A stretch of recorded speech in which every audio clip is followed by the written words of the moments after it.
नमस्कार दोस्तों। आज हम बात करेंगे ज़ोडियाक किलर केस की, जो अपने नाम से ही बेहद मशहूर है। ये एक अनसुलझा सीरियल किलर जिसने 1908 से नाइट के बीच अमेरिका के सैन फ्रांसिस्को बे एरिया में कम से कम 5 लोगों की हत्या की। इसे शायद अमेरिकी इतिहास का सबसे मशहूर अनसुलझा मर्डर केस माना जाता है और अमेरिका पॉप संस्कृति का हिस्सा बन चुका है। हत्यारे ने खुद को ज़ोडियाक नाम दिया और पुलिस मीडिया को चिढ़ाने वाले हाथ से लिखे कोट भरे खत भेजे थे। ज़ोडियाक के शिकार ज्यादातर युवा कपल्स थे। सबसे पहली वारदात हुई दिसंबर 20, 1968 को पेनिशिया के लेक हर्मन रोड पर, जब 17 वर्षीय डेविड फैराडे और उसकी 16 वर्षीय गर्लफ्रेंड बेटी लू जेनसन डेट पर बैठे थे। ज़ोडियाक ने उनके वाहन के पास आकर दोनों को बाहर निकलने का आदेश दिया और फिर गोलियां चला दी।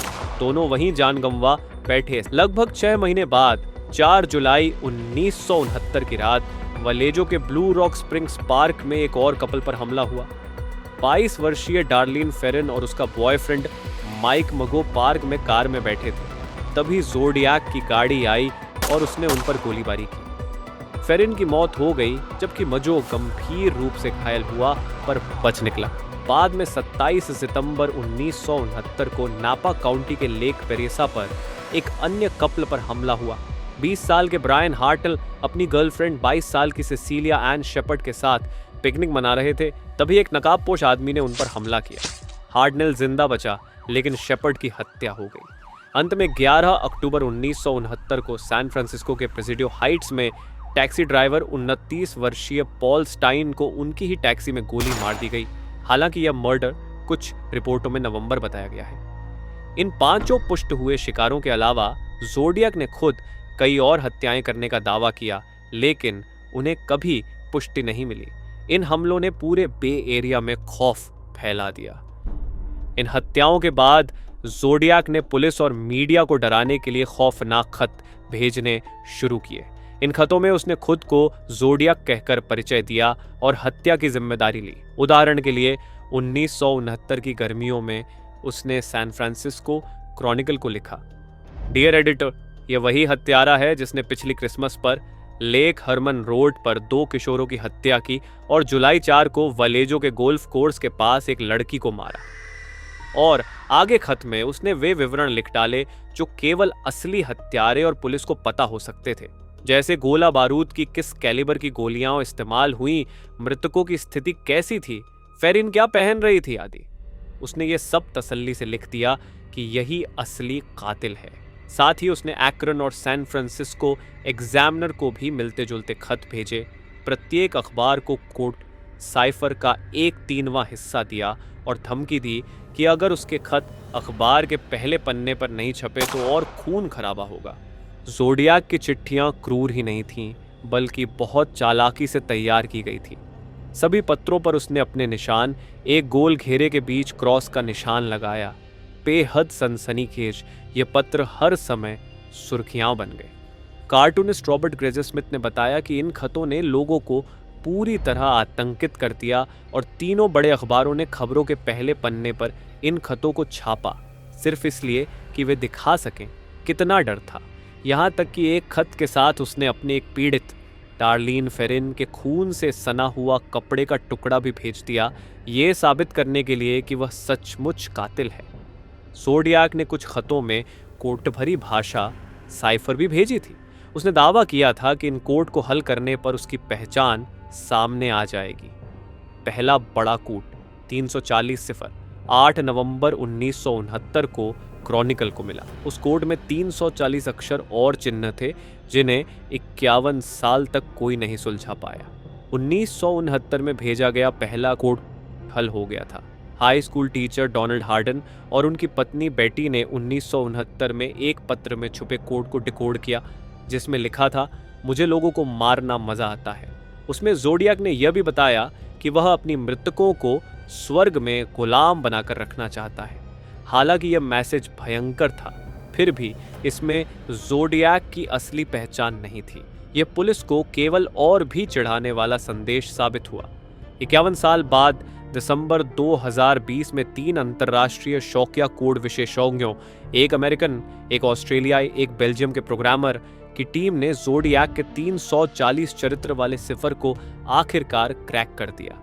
उन्होंने पाया कि मैसेज में ज़ोडिएक बार-बार लिख रहा था कि वह गैस चैम्बर, फांसी से डरता नहीं, क्योंकि यह मुझे जल्दी पैराडाइज स्वर्ग पहुंचा देगा और मेरे अब कई गुलाम हैं जो मेरे लिए काम करेंगे।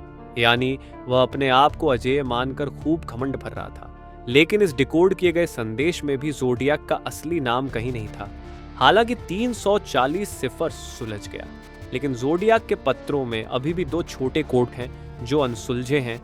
एक 13 अक्षर वाला, जिसमें उसने लिखा था मेरा नाम है और उसके बाद 13 प्रतीक चिन्ह, और एक 32 अक्षर वाला। इन पर आज भी सवाल खड़ा है।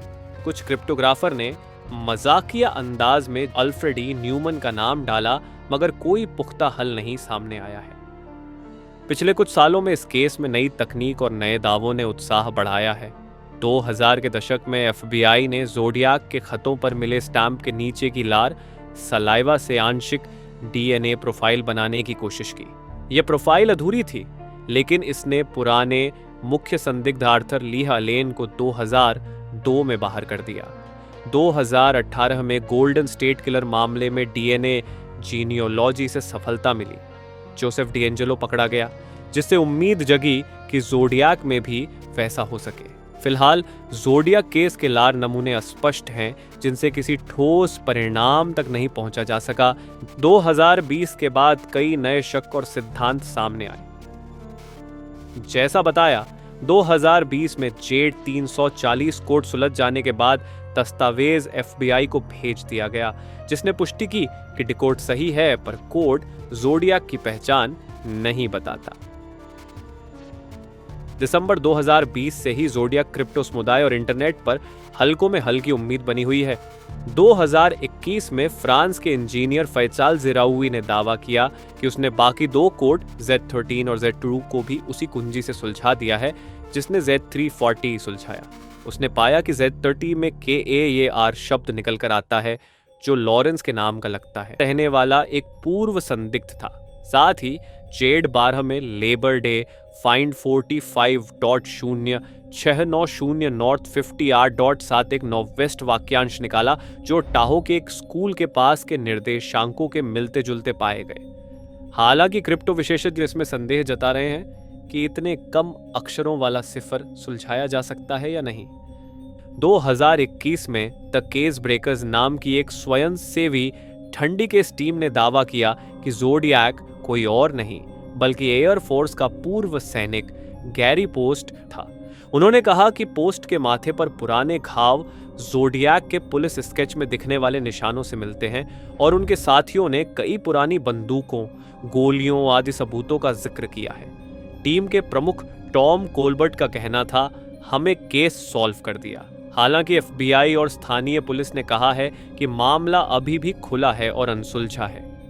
ऊपर बताए फ्रेंच इंजीनियर के दावे के अनुसार 2021 ज़ोडिएक के सिफरों से निकले कि A या R ने लॉरेंस के नाम का सुझाव दिया।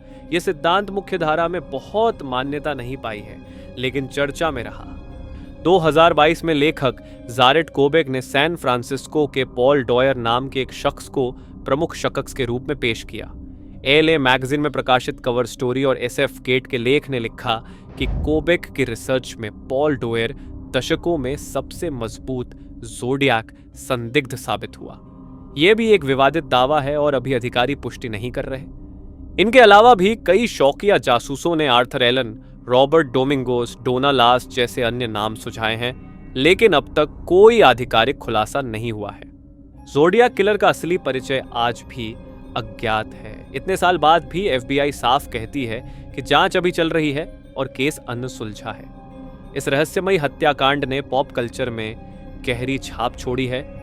फिल्में और डॉक्यूमेंट्री बने हैं, पर असली कातिल अब भी अंधेरे में है। देखते हैं भविष्य में कोई नया सुराग मिलता है या नहीं, लेकिन फिलहाल ज़ोडिएक किलर की परछाई पुराने पत्रकारिता के पन्नों और क्रिप्टिक कोट्स में ही जिंदा है।